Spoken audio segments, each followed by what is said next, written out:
예수님께서 탄생하신 이 기원전 1세기의 그 로마 제국의 상황, 예수님이 태어나신 그런 세계적인 상황은 로마 제국이 거의 팽창을 다 했습니다. 그러니까 말하자면 갈리아라고 하는 프랑스, 게르마니아라고 하는 독일, 브리타니아라고 하는 영국, 그 다음에 뭐 스페인도 지배를 했고요. 북아프리카, 동쪽으로는 이제 그 이라크까지. 그래서 이제 파르티아라고 하는 이게 페르시아입니다. 파르티아가. 그러니까 파르티아까지는 가지 못하고 거기서 멈췄습니다. 더 이상 이제 제국이 확장할 곳도 없으니까 아우구스투스 황제 때 와서는 로마 제국의 내실을 기합니다. 로마 그 안쪽에 어떻게 이제 정치적 상황 혹은 경제적 상황을 다듬는데 최선을 다합니다. 그럼으로써 로마가 제국으로도 이제 팽창을 거의 전쟁이 이제 종식되고 제국 내에 있는 제도 같은 것들을 문물을 발전시키는 쪽으로 최전성기에 이르렀습니다. 그래서 우리가 잘 아는 이 팍스 로마나 그러니까 보통은 이제 아우구스투스의 평화라고도 하는 최전성기에 이제 예수님이 이제 태어나시는 겁니다. 전 세계적으로 로마의 그 제국의 힘 그런 경제력 안에서 평화가 찾아왔습니다. 특별히 이제 수세기, 그러니까 한 3, 400년 전부터 시작된 헬레니즘을 통해서 세계 공용어가 그 링구아 프랑카죠. 공용어가 그리스어로 됨으로써 세계 무역이 자유롭게 이루어지는 오픈마켓 시대, 자유무역의 시대까지 이루어지면서 경제적인, 군사적인 안정과 더불어서 상업적인 번영까지 그렇게 누릴 수 있는 시대였습니다. 그럼에도 불구하고 이 전례 없는 태평성대임에도 불구하고 지역적으로는 여전히 전쟁이 존재했고 게르마니아에서도 파르티아와의 전쟁도 계속이 됐습니다. 로마의 지배계급에게는 평화의 시대였고 태평성대이고 확장과 번영의 시기였는데 그 안을 살아갔던 서민들, 그 안을 살아갔던 노예들에게는 고통스러운 부익부 빈익빈이 첨예화되는 시대였습니다. 제가 이제 설교 원고는 없지만 그 아우구스투스 황제 때 유명한 일화가 있거든요. 그러니까 기업 회장이죠. 우리로 말하면 대기업 회장이 아우구스투스 황제를 자기의 별장에 이제 초대합니다. 나폴리에. 그래서 거기서 이제 식사를 했죠. 식사를 했는데 유리잔을 갖고 종이 들어오다가 포도주를 담은 유리잔을 깨뜨립니다. 근데 그 당시에 유리가 이게 최첨단, 최고급 소재거든요. 유리잔 하나가 뭐 말하자면 거대 저택 한 채? 이런 시절이에요. 근데 노예가 깨뜨렸잖아요. 그것도 황제 앞에서. 지금 기업 회장이 어떻게 잘 보이려고 했던 건데. 그러니까, 흥이 깨졌죠. 그래서 주인이 어떻게 했냐면, 그, 그 별장에 풀장이 있었거든요. 풀장에 포켓이 있는 겁니다. 그 벽에. 그게 뭐냐면 장어예요. 장어가 살 수 있게 다 포켓을 이제 꽂아놓은 그 풀이 있는데 그 깨뜨린 노예를 잡아다가 그 풀장에 던지라고 말합니다. 그 장어 밥을 만들어 버린 거죠. 이제 황제 앞에서 이제 주인이 극 대노해가지고 그렇게 하니까 아우구스투스가 멈추라고 한 다음에 유리잔 다 갖고 와라. 내 다 깨뜨리라고 말하라. 다 깨뜨려. 그럼 일어나면서 내가 다스리는 제국 안에서 이렇게 사람의 목숨, 노예라고 할지라도 함부로 다른 것을 내가 용납하지 않겠다. 그리고 일어나 나가버립니다. 제가 그래서 아우구스투스 황제는 그나마 개념이 있다 생각하거든요. 유리잔 하나 깨뜨린 것 때문에 사람이 죽어가는 시대. 이게 극명한 거죠. 부익부 빈익빈의 그런 시대였습니다. 특별히 로마 제국의 지배를 받고 있던 식민지였던 유대의 상황, 식민지였던 나라들의 상황은 처참하게 착취당하고 억압당하는 상황이죠. 어쩌면 오늘날 우리가 살고 있는 이 시대의 모습도 비슷합니다. 미국과 미국의 동맹들 수십 개 국가에 의해서 세계는 어느 정도 안정감을 가지고 있습니다. 예를 들어 2차 세계대전 이후에 거의 뭐 80년 정도 이상 세계 거대 전쟁은 존재하지 않았습니다. 한국전쟁이라든가 월남전쟁 같은 큰 전쟁이 있지만 모든 나라들이 참전하는 거의 세계 선진국들이 다 휘말려 들어가는 전쟁은 존재한 적이 없습니다. 20세기 말부터 불어닥친 신자주의의 그런 정서 속에서 세계가 프리 트레이드, 그러니까 자유무역이라고 하는 기조를 유지하면서 경제 성장이 계속적으로 이제 이루어지는 시대. 특히 한국은 수출을 통해서 거의 경제가 운영되는 나라이기 때문에 그 혜택을 톡톡히 봐서 지금 우리 실질 소득이 뭐 일본보다 더 높다. 그런 상황까지 이제 왔습니다. 우리도 전쟁이 1950년, 53년에 이제 종식됨으로써 특별한 위협이 그렇게 존재하지 않았죠. 그리고 이번 정권 들어와서는 어쨌든 북한과 프렌들리하게 잘 지내는 편이죠. 최대 치적이죠. 그래서 서로 총알한 쏘지 않고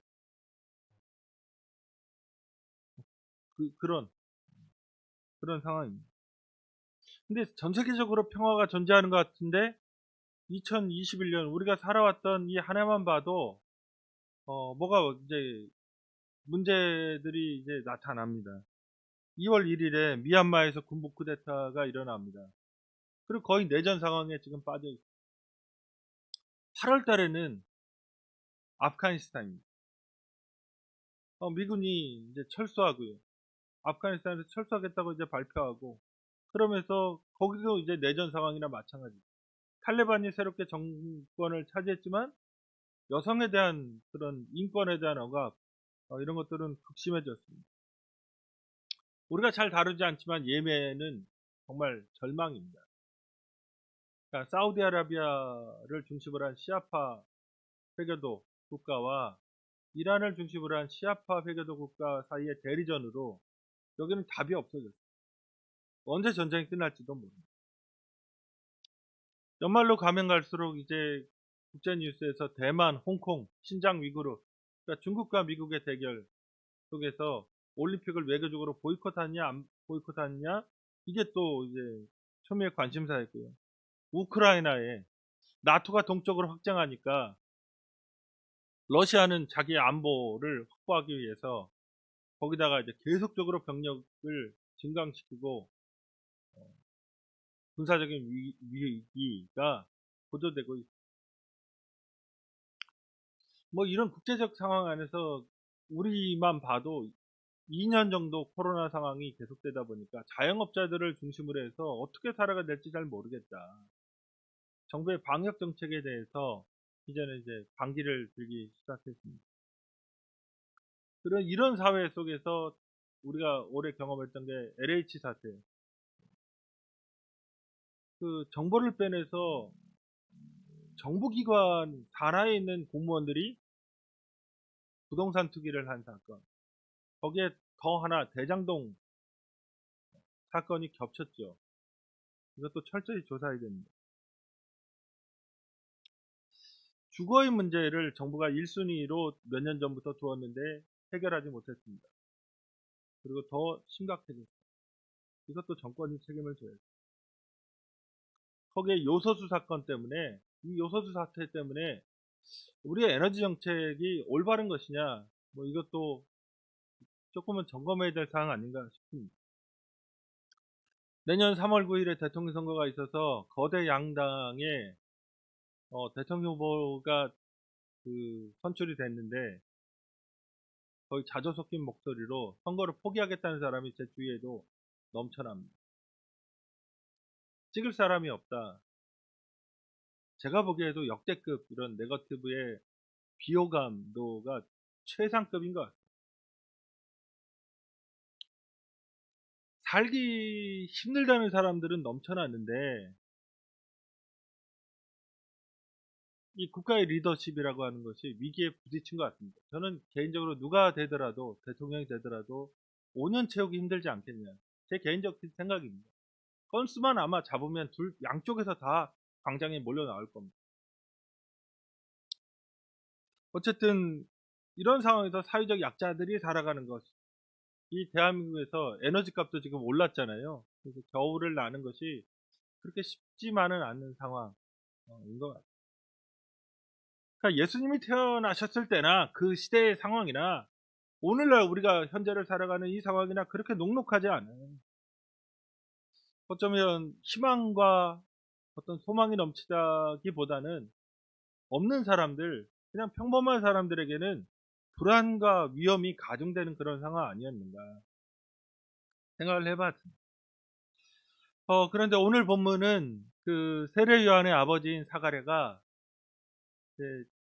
하나님께서 은혜 주셔서 그 늙은 자신과 아내 엘리사벳을 생각해서 아이를 갖게 하신 그 사건으로 인해서, 그리고 또 성령의 충만해서 예언한 이야기, 그리고 노래한 이야기가 담겨 있습니다.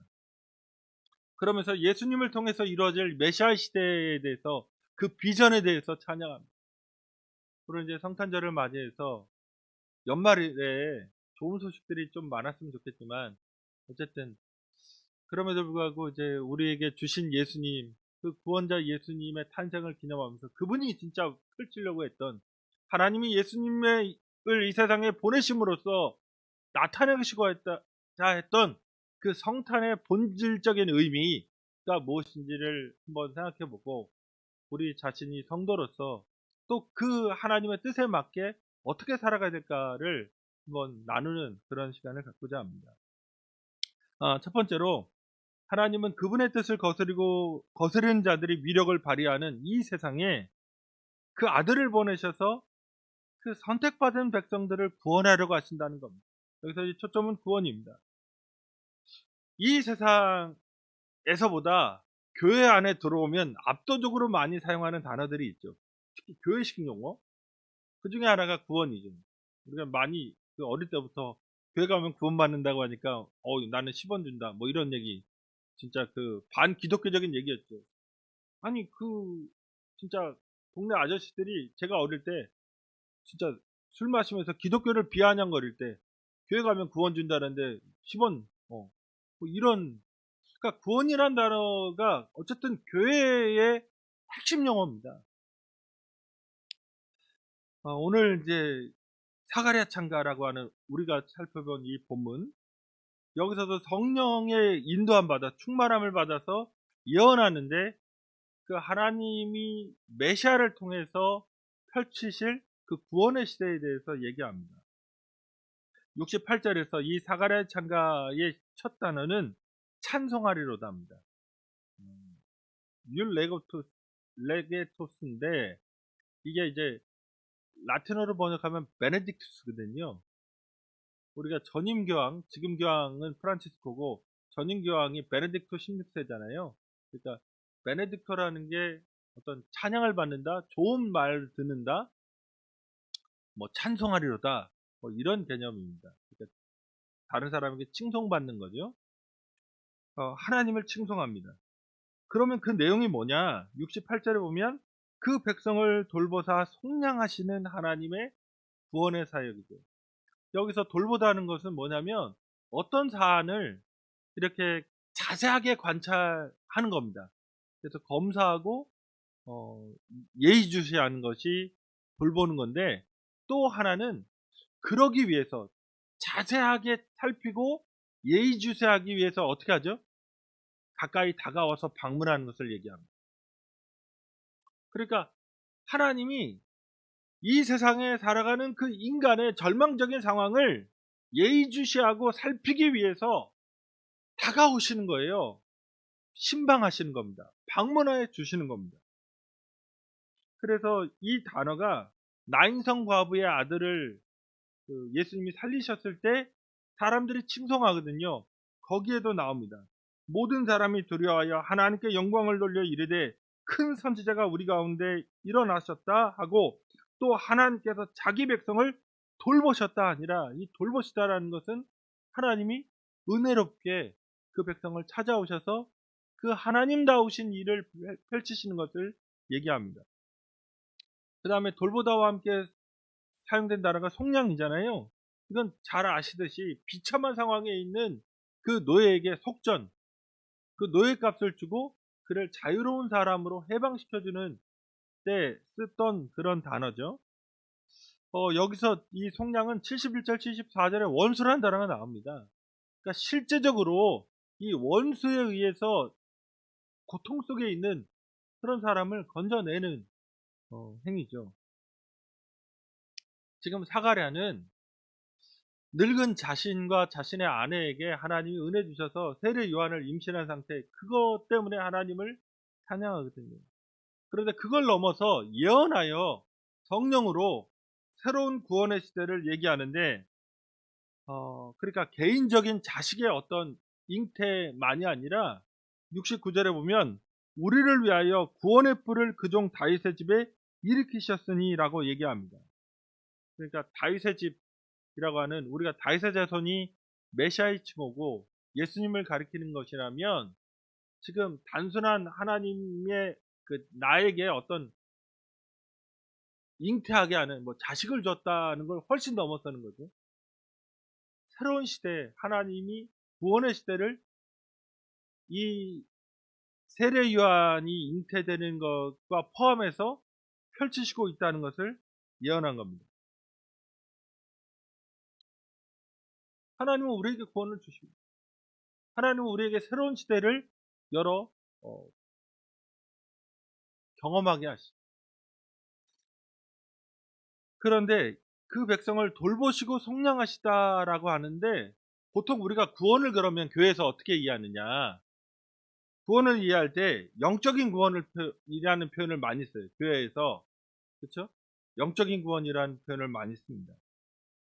혹은 모호하게 죄로부터의 구원이라는 그 표현을 씁니다. 자, 교회 안에서 성경 공부 많이 하셨을 거 아니에요? 그러면 영적인 구원, 하나님이 우리에게 주신 구원은 영적인 구원이다. 아니면은 죄로부터의 구원이다. 이런 표현을 씁니다. 그런데 설명해 보라고 하면 아무도 모릅니다. 도대체 영적인 구원이 뭔지. 그러면 정신적으로, 심리적으로 내가 눌려있는데 그 눌려있는 심리적 상태, 내면적 상태로부터 자유하게 되는 것이 구원인가? 아니면 죄로부터의 구원인데 내가 생각하는 내 머릿속에 있는 내 비위 사실, 혹은 비도덕적인 것, 혹은 은밀한 어떤 잘못들, 그것으로부터, 그 죄책감과 그 결과로부터 나를 건져주시는 거냐? 이게 죄로부터의 구원이고 이게 하나님의 구원인 거냐? 이게 한국교회 구원론이 보통 이렇거든요. 내면적인 어떤 죄책 혹은 눌림, 답답함, 이런 것부터 평안이라든가 기쁨이라든가 이런 것들을 회복시켜주는 쪽으로 구원을 얘기하죠. 다시금 생각하셔야 됩니다. 왜 구원이 이 정도인가? 하나님의 구원이 이 정도인가? 하나님은 그러면 사람을 내면을 이렇게 어루만지시고 내면을 자유하게 행복하게 해주는 그런 분이냐? 우리가 성탄절에 가장 많이 듣게 되는 그 구약 본문은 이사야 9장 1절에서 7절입니다. 9장 1절 7절에서 전에 고통받던 자들에게는 흑암이 없으려다 옛적에 여호와께서 스불론 땅과 납달리 땅이 멸시를 당하게 하셨더니 후에는 해변길과 요단 저쪽 이방의 갈릴리를 영원롭게 하셨느니라. 흑암에 행하던 백성이 큰 빛을 보고 사망의 그늘진 땅에 거주하던 자에게 빛이 비치도다. 주께서 이 나라를 창성하게 하시며 그 즐거움을 더하게 하셨으므로 추수하는 즐거움과 탈취물을 나눌 때의 즐거움같이 그들이 조합해서 즐거워하니 이는 그들이 무겁게 맨 멍에와 그들의 어깨의 채찍과 그 압제자의 막대기를 주께서 꺾으시되 미디안의 날같이 하셨음이니이다. 어지러이 싸우는 군인들의 신과 피 묻은 겉옷이 불에 섭같이 살라지리니 이는 한 아기가 우리에게 낳고 한 아들을 우리에게 주신 바 되었는데 그의 어깨에는 정사를 메었고 그의 이름은 기묘자라 모사라 전능하신 하나님이라 영존하시는 아버지라 평강의 왕이라 할 것입니다. 그 정사와 평강의 더함이 무궁하며 또 다윗의 왕자와 그의 나라에 군림하여 그 나라를 굳게 세우고 지금 이후로 영원히 정의와 공의로 그것을 보존하실 것이라 만군의 여호와의 열심히 이를 이루시리라. 이게 이제 구원에 관한 메시아 시대에 대한 비전이거든요. 근데 여기서 우리가 깨달아야 됩니다. 얼마나 구체적인 지리적이고 정치적인 그리고 사실적인 묘사들을 하고 있는지. 스불론 땅, 납달리 땅, 해변길, 요단 저쪽 이방의 갈릴리, 추수, 탈취물, 멍에, 채찍, 압제자의 막대기, 군인들의 신, 피 묻은 겉옷.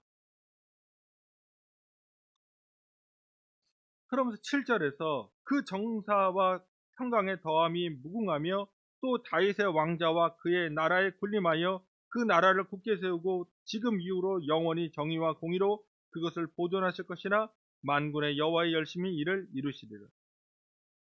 우리가 오늘 사가랴의 창가에서 보았던 다윗의 그런 왕가, 다윗의 집, 오늘 이 이사야 본문에서도 다윗의 왕권을 세운다고 얘기합니다. 얼마나 구체적으로 얘기하는지 이런 겁니다. 한국어로 말하면 그 휴전선이 있는 강화도부터 시작해서 파주, 연천, 철원, 화천, 고성, 간성 여기에 평화가 임할 거라고 찍어서 얘기한 겁니다. 그러니까 교회가 얘기하는 구원이 단순하게 그 영적인 구원이다, 죄로부터의 구원이다. 근데 그 죄로부터의 구원도 마치 정신적인 내 죄책감으로부터 해방되는 것, 그런 것을 얘기하거든요. 메시아 시대의 구원이 그런 정도가 아닙니다. 이 세상을 살아가는 모든 사람들이 고통당하고 있는 이 군인들의 신발, 그렇죠? 피 묻은 옷, 군복, 그런 전쟁의 시대가 종식되고 평화의 시대가 되고 모두가 사람답게 살아갈 수 있는 사회에 모두가 정의와 공의라고 하는 자기의 능력과 살아갈 수 있고 자기가 노력하면 기쁨으로 살아갈 수 있는 그 시대, 그게 하나님의 나라입니다. 하나님이 펼치시고자 하는 구원은 그런 시대를 열어가자고 하는 거죠. 경제적이건 군사적이건 약자에게는 언제나 비굴해지고 약자에게는 한계가 주어지고 약자에게는 고통만 가중되는 그런 시대를 없애야 된다는 겁니다.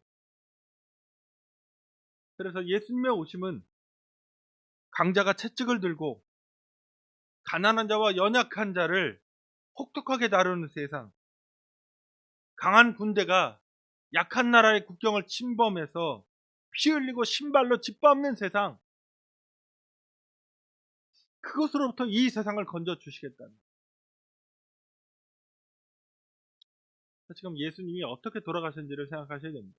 왜 로마 사람과 바리새인과 서기관과 왜 그렇게 권력자들이 대제사장들이 나서서 한패가 돼서 예수를 죽였는가? 예수의 하나님 나라 사상이 겨냥했던 거 있기 때문에 그렇습니다. 예수를 그냥 둬서는 세상의 권력은 유지될 수 없습니다. 사탄이 마태복음 4장에서 그 돈의 문제로 권력과 부, 강한 군사력으로 세상을 다스린다는 걸 보여주셨습니다. 근데 예수님은 그런 세상이 아니죠. 예수님이 이 땅에 오셔서 흠모할 만한 풍채가 없어요. 여우도 굴이 있고 공중에 나는 새도 둥지가 있는데 인자는 머리 둘 곳이 없어요. 가난입니다. 다시금 하나님이 우리가 아까 찬양했듯이 참신과 참인간으로 오신 그분이 어떤 모습이었는지를 기억해야 됩니다. 자꾸 인간이 자기를 포장해서 화려하게 하려고 하고 강하게 하려고 하고 영속적으로 자신의 권력을, 영향력을 유지하려고 할 때 놀랍게 예수는 자기를 비워 종의 형체를 띠어 이 땅에 오신 겁니다. 성탄절인 우리가 오늘 이제 우리가 예배하면서 교회가 추구하는 구원이 도대체 무엇일까? 하나님이 이 땅에서 펼치려고 하는 그 구원이 모습이 궁극적으로 무엇인가를 이해하셔야 돼요. 그렇게 살아갈 때 우리가 빛과 소금의 역할로 살아갈 수 있습니다. 두 번째로는 하나님은 언약을 통해 맹세하신 그 완전한 구원을 예수 그리스도를 통해서 이 땅에 베풀어 주십니다. 72절에 75절을 보면 하나님을 찬양하는 두 번째 이유가 하나님이 아브라함에게 하신 맹세를 지키셨다는 거예요. 약속을. 그래서 그분의 백성이 아무 두려움 없이 하나님을 예배하며 살아갈 수 있는 구원을 베풀어 주신다는 겁니다. 우리가 놓치지 말아야 될 사실이 이런 하나님의 약속, 언약이라는 단어가 72절에서 그 앞에 나오는 긍휼이라는 단어와 평행된다는 거예요.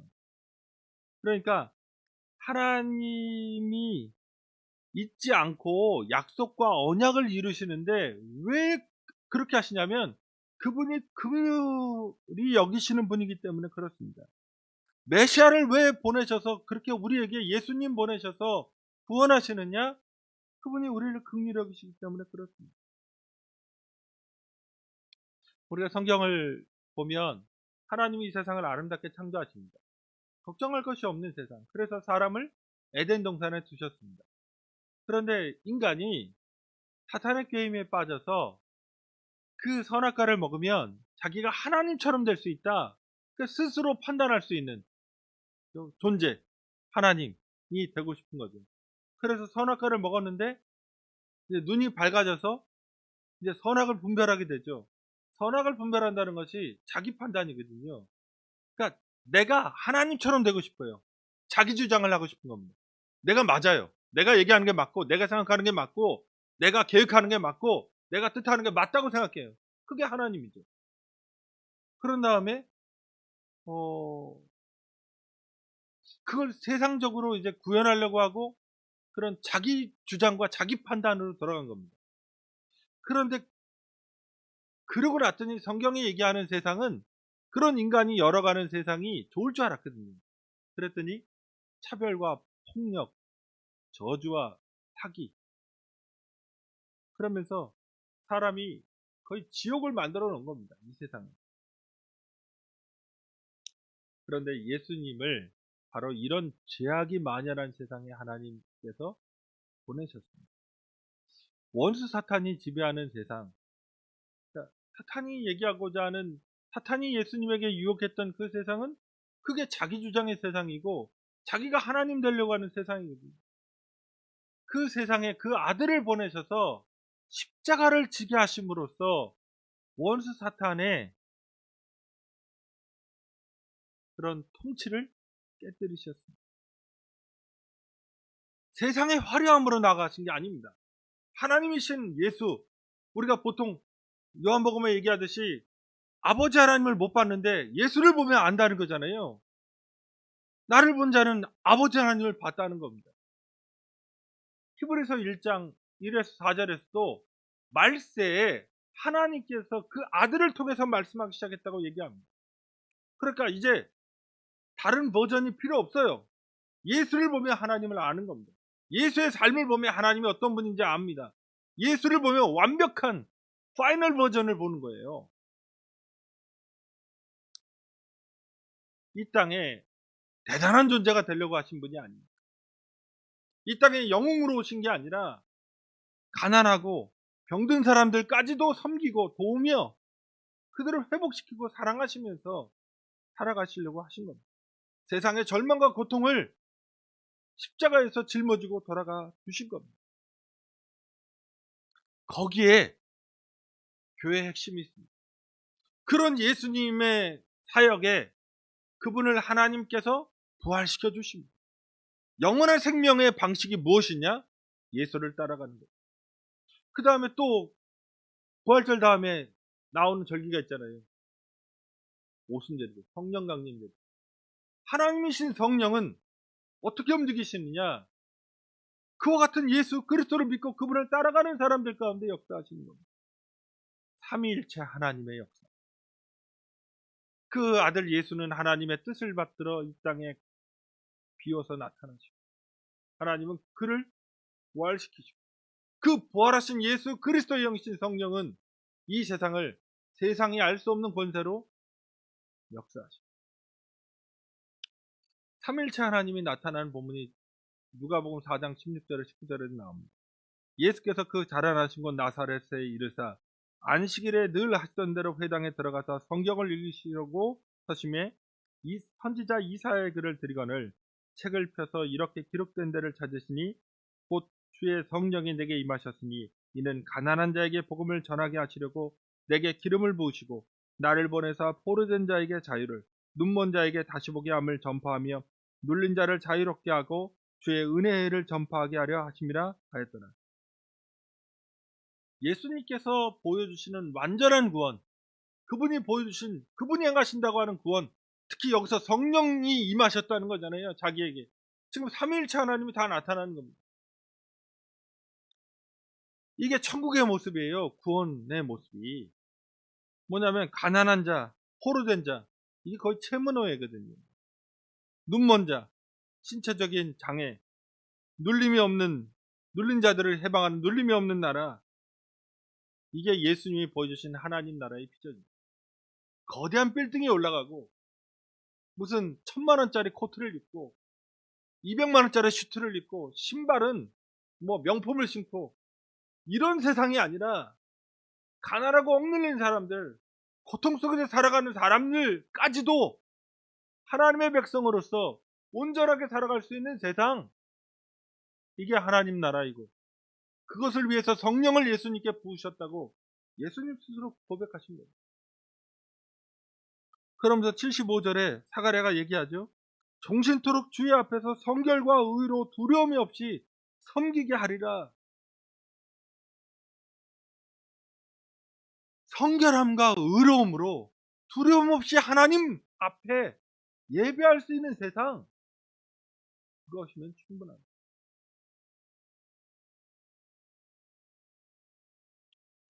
이런 차별 없는 구원의 세상을 위해서 예수님이 이 땅에 오셨습니다. 근데 제가 이제 늘 말씀드리거지만, 그런데 교회마저도 부유해져야 된다. 부가 필요합니다. 늘 말씀드린 거지만 에티오피아나 예를 들어 아프리카의 저개발 국가, 동남아시아에 있는 국가는 행복하지 않습니다. 인간은 어느 정도 물질을 갖고 있어야 자기가 자유롭게 어떤 걸 선택하거나 자기가 상향할 수 있는 기회를 부여받습니다. 그런 의미에서 교회 다니면 복 받는다. 그것도 일리가 있어요. 왜냐하면 하나님이 그렇게, 왜냐하면 교회는 그 성격 자체에서부터 이미 교육을 중요시합니다. 교육이라고 하는 것이 오늘이 아니라 내일이 더 나아지게 하는 거거든요. 교육을 받는다는 게 지금을 위해서 교육받지 않아요. 미래를 위해서 교육받거든요.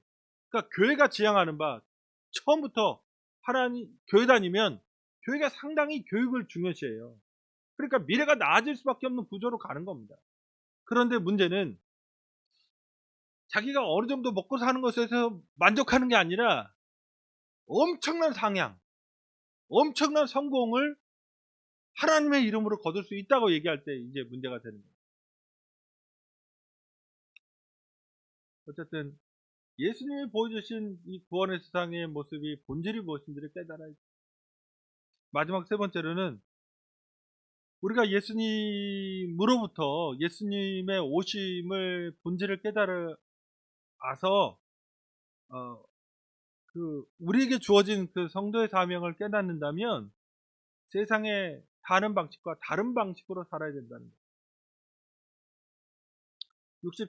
76절 77절의 사가랴가 이 아이여 내가 지극히 높으신 이의 선지자라 일컬음을 받고 주 앞에 앞서가서 그 길을 준비하여 주의 백성에게 그 죄사함으로 말미암는 구원을 알게 하리니, 이게 세례 요한의 사명이거든요. 주님의 길에 앞서가서 죄사함을 받는 그 구원을 알게 한다는 거죠. 어쩌면 우리가 주님 뜻대로 살아간다 할 때 이 비슷한 사명입니다. 선지자적인 사명, 주님의 길에 앞서가서 주님을 예비하고 주님께 영웅 돌리는 길을 걸어가는 거죠. 예언자입니다. 선지자는 아주 간단하죠. 뭐냐면 하나님이 말씀하신 대로 그대로 말하는 거예요. 그리고 하나님이 말씀하신 대로 그대로 사는 겁니다. 그게 예언자죠.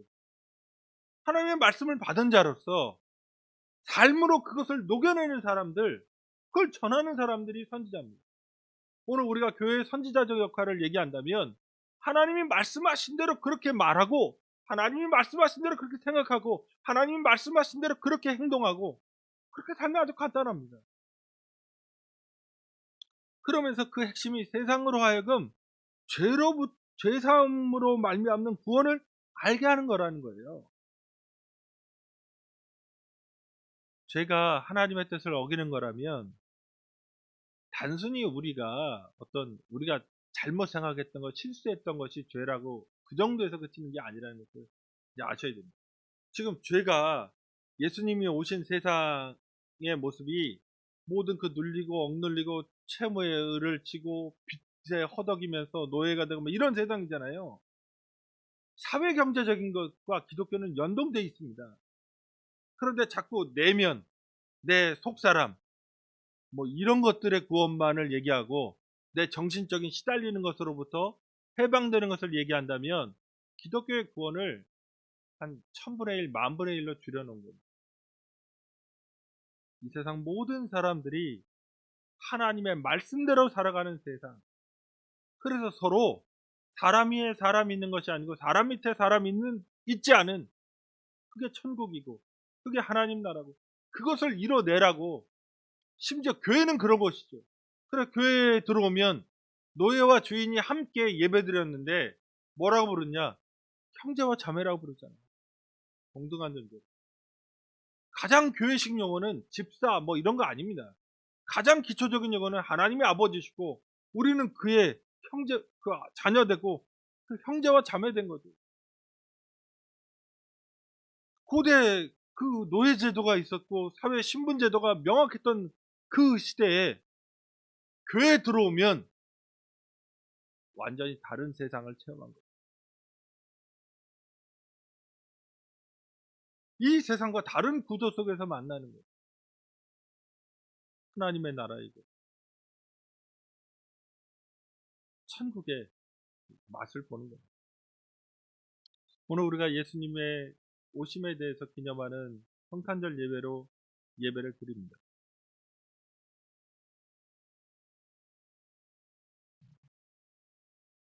우리가 예수님의 사역을 보면서 사가랴처럼 이렇게 찬양할 수 있을까요? 그 세례 요한의 사역과 예수님의 사역을 보면서 이게 메시아라고 하는 것을 느낄 수 있을까요?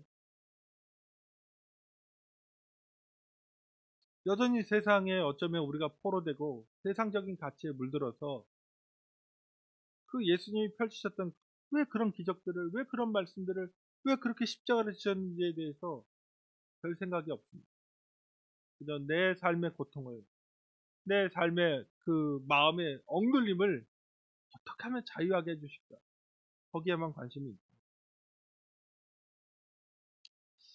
말씀 뵙겠습니다. 오늘 본문의 말씀대로 주의 백성들이 돋는 해처럼 일어나야 됩니다. 그래서 이 어두운 세대에 하나님의 구원이 도대체 무엇인가를 보여줘야만 하는 겁니다. 그의 아들을 십자가에 내어주셔서 처참하게 죽이시기까지 하나님이 폭로하시는 이 세상의 죄악됨을 우리가 깨달아야 돼요. 그리고 그 세례 요한이 세속에 물들지 않게 하나님의 선지자로서 빈들어 나간 것, 본받아야 돼요. 이 성탄에 세상의 강자들에 치여서 삶의 기본적인 가치마저, 그게 소망이 되고 그게 기도가 되는 사람들, 내게 예수 그리스도의 사랑을 보여줘야 되는 사명이 우리에게 있습니다. 그리고 교회가 세속에 물들지 않고 지금 하나님의 사랑으로 그 긍휼하심을 닮아서 정말 어려운 사람들에게 손 한 번 잡아주는, 근데 그 어려운 사람이 가족일 수도 있어요. 가족에게 손 한 번 잡아주고 따뜻한 말 한마디 해주고, 그게 중요한 겁니다. 그렇게 이 성탄절에 주님의 오심의 뜻을 깨닫고 실천하시는 우리 주님의 교회 모든 체들 되시기를 주님의 이름으로 축원드립니다. 우리 다 기도하실 때 이 세상을 한번 생각해 보십시오. 얼마나 많은 사람들이 못 살겠다고 고통 속에 있는지.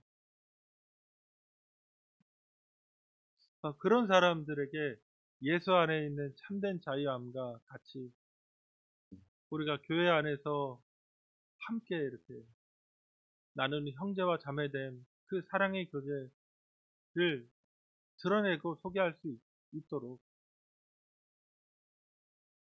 그리고 주님께서 우리에게 주신 그 자유함을 찬양하면서 기쁨으로 또 감사할 수 있도록 우리 주님 한 번 부르고 간절히 기도하시겠습니다.